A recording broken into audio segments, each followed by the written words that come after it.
We do love to sew special things for the people we love. Fortunately, it's easy to do. We can use a simple pattern to make a unique outfit for a precious child or grandchild. We can add wonderful, whimsical flowers just for fun. Or we can embroider something by hand or machine and know that love is in every stitch. Do you sometimes forget about making something just for you? I do. But I have the perfect suggestion today. Thank you for coming to visit with me in my sewing room. We are going to have so much fun.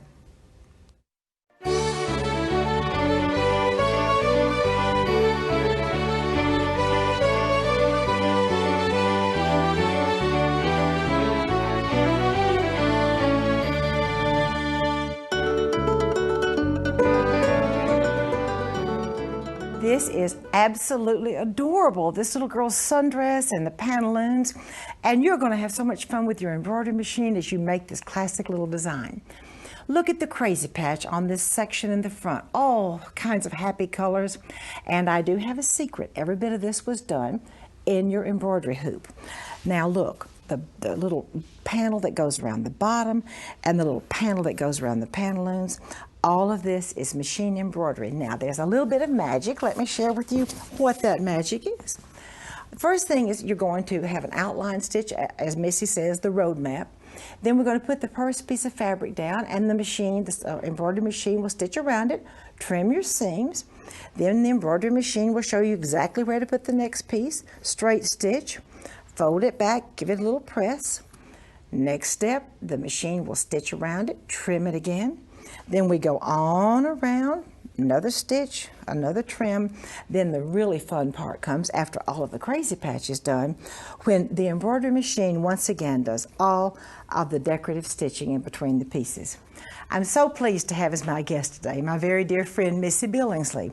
Missy is an educational consultant with Baby Lock USA, and she is a Martha Pullen licensed teacher many times over. Missy, welcome to the show. Thanks, Martha. It's always so much fun to be here. We're going to do a great project today. It is a great project. Yeah.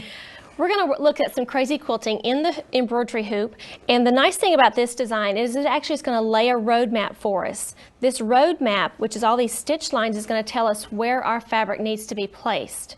So this first thing is stitching the road map. Any color is fine because it's going to be covered up as you're stitching.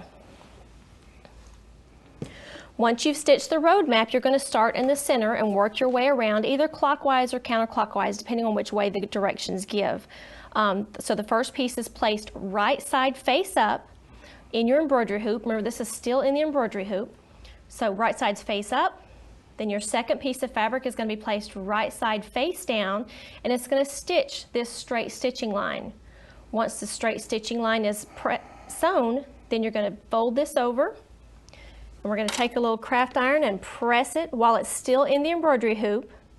Once you have it pressed, then you're going to sew around that shape. Once you've sewn around that shape, you're going to continue on to the next piece. The next piece is going to be sewn, flipped over, pressed again, and you're going to sew around. And you'll continue on around this block until you have the whole thing finished. Once your little block is finished, then you have all these nice, beautiful decorative stitches that come along and stitch after it.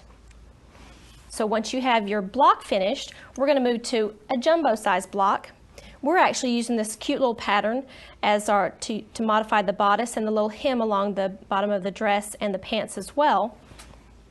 And so we've created our block. It's much larger than what we need. And so what we've taken, we figured out we needed to add some pieces to the side. And by the way, you could also add some rickrack trim. On my next pieces I have in the little bodice and the pants, I have some rickrack trim added and also some lace. So I need to add some pieces to the side to make it large enough for my bodice. Then lay on your bodice pattern and cut out your pattern piece. Then you're ready to put your little dress together. Quick and easy, right, Martha? Absolutely, absolutely, okay. And fun. And fun. So happy. Now for the band of the dress and the band of the pants, I cut out a 3-inch border and just sewed the pieces together end to end to make a really long piece. And then when I sewed it to the dress, I sewed it to the wrong side of the dress and then flipped it up to the right side of the dress. And once it was to the right side of the dress, I actually put some spaghetti bias along that top piece. So you can add some extra little details with it. And here's another block. This is the one that has some little rickrack trim and some lace trim, and the decorative stitching is just stitched over it in some places. That was sewn on when the fabric was actually placed and sewn in the hoop. So it was sewn on, then the fabric flipped over and pressed, and then the decorative stitches on it.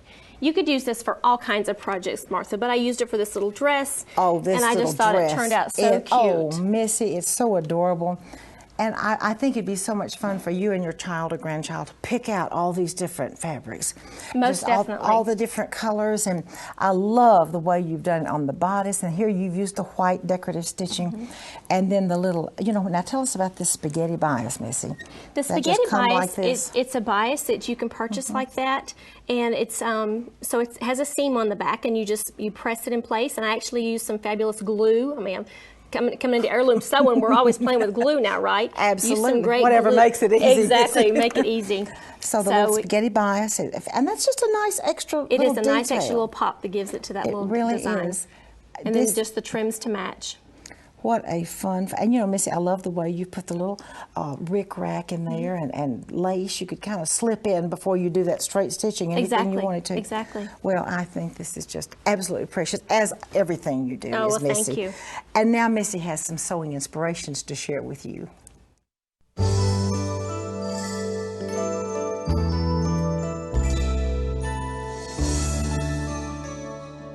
Missy, you know how I love Crazy Patch. Okay, let's talk about these. This darling purse. Well, these are some more fun things to do with Crazy Patch.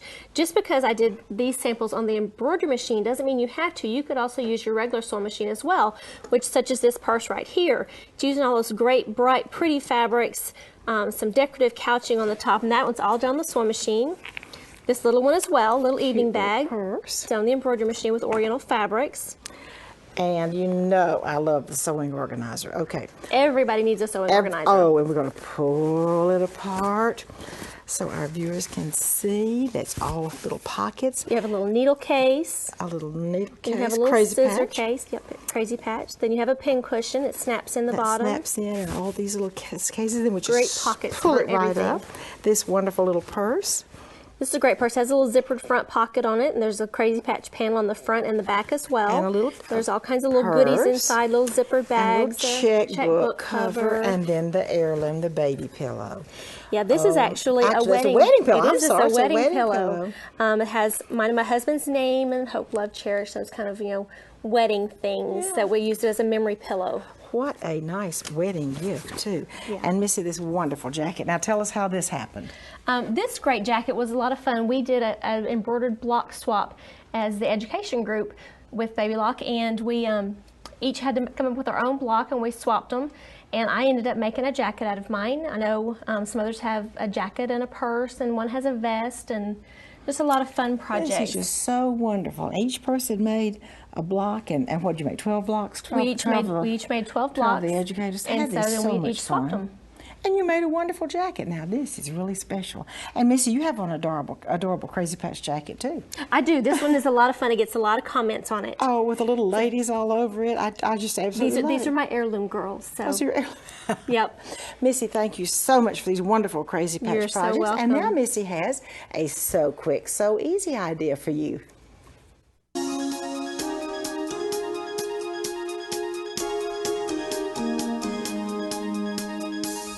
Missy, I love sewing accessories. Me too, Martha. Everybody needs something to carry all their sewing goodies in. So right now we're talking about Crazy Patch quilting in the embroidery hoop, and I just wanted to show again, just a refresher, just so you remember how it's done. Remember, color number 1 is going to sew your outline of your design, and every designer creates it differently, so you may find it done a different way. So this creates our roadmap. Then color number 2, that's going to actually sew down our center fabric with the right side of the fabric facing up. Color number 3 is going to sew down our first piece of fabric. Once color 3 is sewn, then we're going to flip that fabric over, and color 4 is going to sew around that fabric. Okay, once color 4 is sewn, you're going to place your fabric again down. Number 5 is going to sew it down. Number 6 is going to sew around it, there, and so on, until you finish your Crazy Patch. block. Okay, well today we're making this fun sewing wallet. It is so handy for all those little sewing notions that you really need to keep handy at all times. So we're going to do the sewing wallet, and here's what it is. You can tell I love these fabrics. I love these bright colors. I love silk de peony too, don't you? I do. And so when you open it up, it has all these great pockets in it. You can put your scissors, you can put your bodkins, your needles, your water-soluble pens, your seam ripper, all those great things that you need to have around. So we're going to make that project. Okay, in the instructions you'll follow and you'll make all of these pockets. It looks like a lot of pieces, and it's not really that bad. It's pretty easy, just a lot of pockets.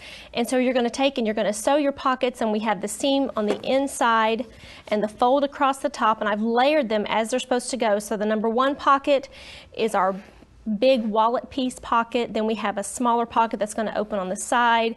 Then we have this even smaller pockets that open across the top. Okay, so once you have all the pockets sewn, you're going to sew them down the center just by themselves.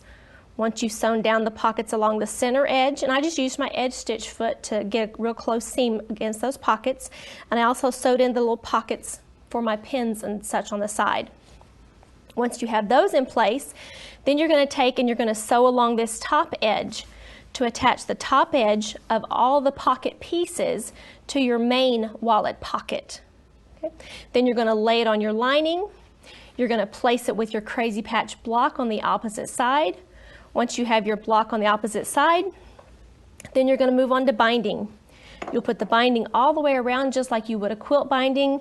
When you get to the corners, you're going to sew straight out flat, fold it back on itself and back down. And I like this little opening here so you can kind of tuck your excess fabric up underneath there.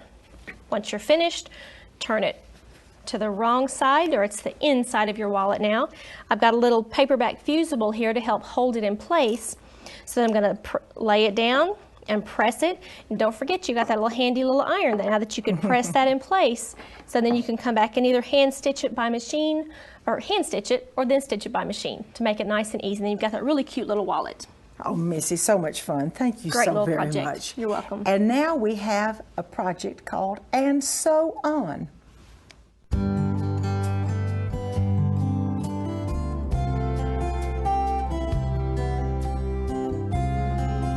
I'm so pleased to have as my guest today, Kari Mecca.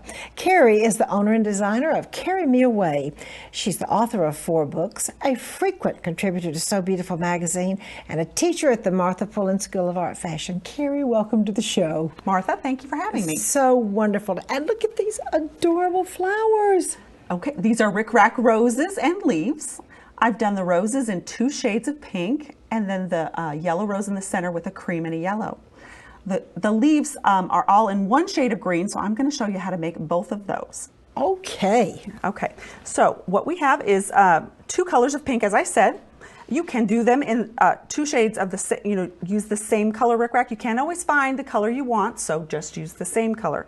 But we're going to twist them together. So I'll pin them on a board, and then we're just simply going to twist, interlocking our little zigzags as we work. Very easy to do. Now, it might want to curl up and twist on you, but that's just fine. Take it to the ironing board and we'll be fine. Now, from there, here's my twisted piece, and I've got a needle and thread all ready to go, and a tie knot at the end. I'm going to fold the end down, and then I'm going to roll 2 or 3 times around. And then I'm just going to, I always turn it upside down to stitch. So I'm just going to turn it over. I'm just going to take 2 very quick tacking stitches right at the base of the flower. Okay, so that's our center. From there, we're going to do some running stitches. So we're going to stitch at the bottom of the flower. Can you see that? Here's the tail, that's the bottom. And again, I'm working upside down, and we're just going to take an up and down stitch, just a running stitch in 6 peaks. Now, I'm not counting, but I'm assuming that's about 6. 5, 6. Can you see that? Now, we're just going to wrap it 1 time around your flower. And we'll tack that ending spot, and then we're just going to pull this in just a little bit. Okay. We'll sew all that in place, but let's get to the good part. Now I'm going to do that again. Now we did 6 the first time, so now we're going to stitch 9 peaks, right? Because our rose is growing. And again, we're going to do our stitching, wrap it once around. See how much more fullness we're pulling in?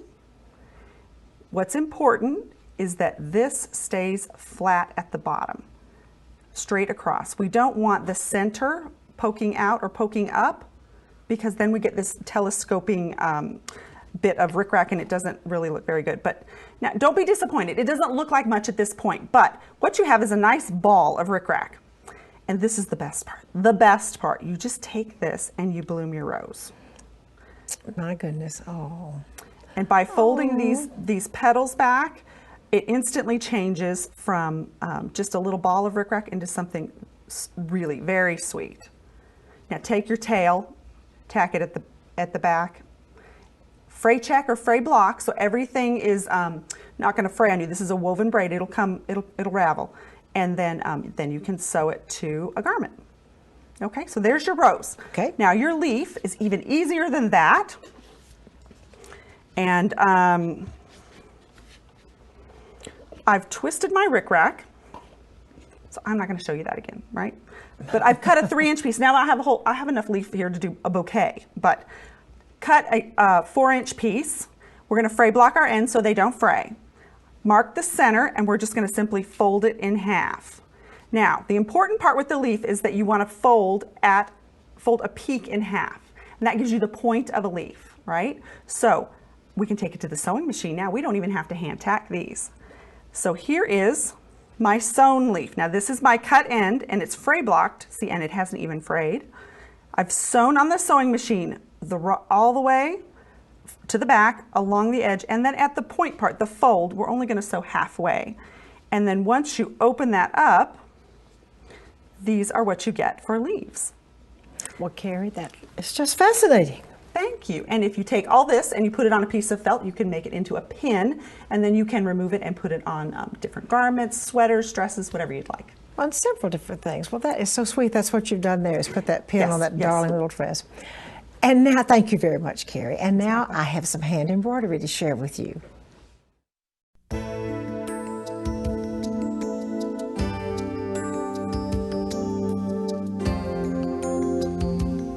I'm so pleased to have as my guest today my very dear friend Gloria McKinnon from Australia.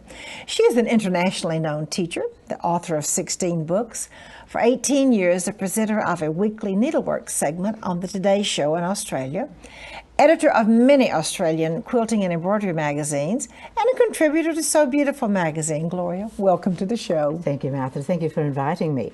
Today I'm going to share my favourite stitch, herringbone. And on the quilt that we have here with that block, we have worked with herringbone on every seam there. We've got herringbone. And what I'm going to do is then just demonstrate one herringbone stitch here that will enable us just to see, as a basic stitch, the number of ways.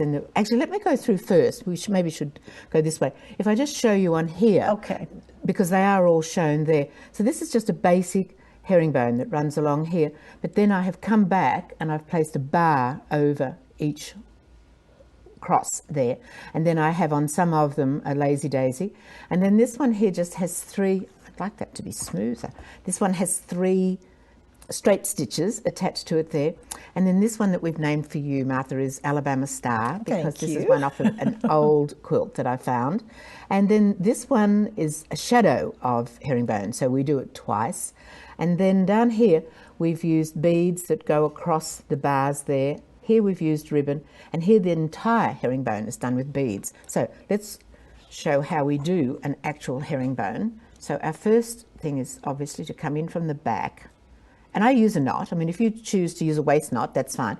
You know, so if using a knot offends, you just don't use one. But I do. I work with a knot on the back, because the things that I do... And quilts are going to be exactly, lined anyway, yeah, the quilt always has a backing on it. So I'm taking a small bite of fabric there, going from there across to here, and another small bite of fabric that I'm hoping is equal to the one at the top. And I have already run this thread through a beeswax, because then it's just going to be easier to handle if I work with a beeswax. And so each time my aim is to have them equal distance, and after a while you just get used to that. But sometimes you have to unpick it. I mean, if that's what happens, if it just looks too ugly, unpick it. Only takes a second and go back. Okay, so now I'm going to go through to the back, and then I'm just going to show you the really basic one here now, where we just cross it. Cross that little bar. I take as close to there, one stitch, and then I would do a whole row with them just looking like that, just crossing each one of those with a bar. That would be one row. Then when I wanted to do a different row, and you wouldn't have to do all of these on the one block as I have, you could move them all over. I've chosen to do that because it's a really good teaching way, so that I can show you, you know, how many ways I've been able to come up with doing herringbone. So now I'm going to do lazy daisy on this one. So I'm going to just come back into the same hole, take a small bite of fabric, make sure that my thread is around my needle, pull that through, and then go through to the back. So then if I want to do down here where we've got Alabama Star, I'm going to then come above there, take really long stitches now from the distance straight down, and it's like a cross that we're going to do from this side and across to this side, and then across to this other side. And then I'm going to put a bar across this, and when this is really good, it just holds it all in together for me now. So even if I didn't do the best job at putting these long stitches in, if I now go across, why does the thread do this to you when you're on television? It never does that to me when I'm at home, you know, never. It's just the way it is. Exactly.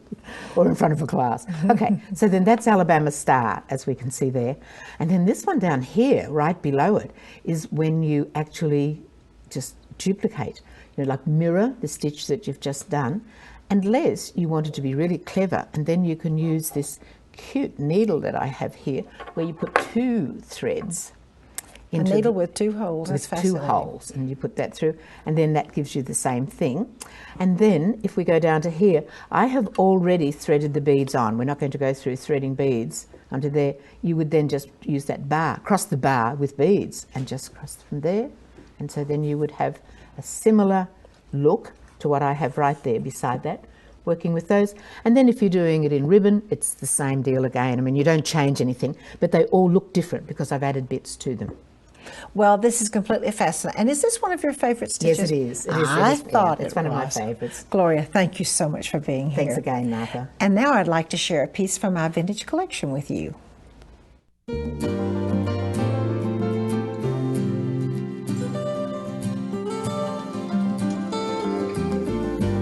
I estimate the era of this beautiful dress, white baby dress, maybe a christening dress, maybe just a baby dress, to be about mid-1800s.